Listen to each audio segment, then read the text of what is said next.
In fact, there have only ever been 2 winners from outside the region. As leader of the World Championship, first off the start ramp was Richard Burns.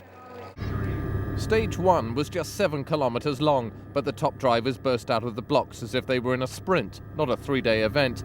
Burns was hot. But just when Grönholm looked as if he was going to monopolise the rally, Richard Burns put in a blinding time to win Stage 6. The winner in 1999, Juha Kankkunen, was mysteriously off the pace in 2000. His jumps were big, but his time's good enough only for 8th overall. Stage 11 was one of the longest stages on the rally and one of the fastest. At the finish, the cars were nudging 180 kilometres an hour.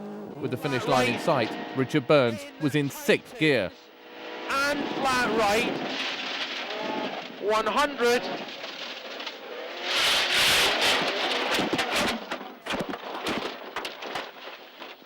Three times Burns' $500,000 Subaru barrel rolled before slamming into a wall of pine trees. Amazingly, he still recorded the second fastest time on the stage. Luckily, neither Burns nor his co-driver Robert Reed suffered more than a stiff neck. Yep, yeah. You better slow the cars down because somebody else is going to end up in here as well. Yeah. It's a bit of a stupid place to put a flying finish.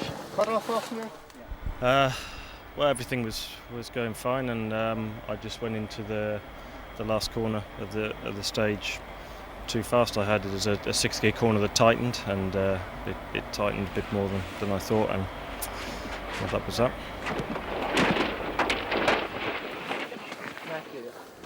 All the Englishman could do was watch as his championship lead disintegrated before his eyes.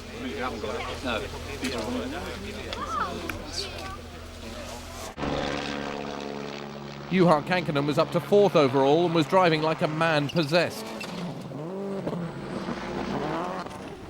But on stage 16, Kankkunen's flying charge was grounded with a puncture.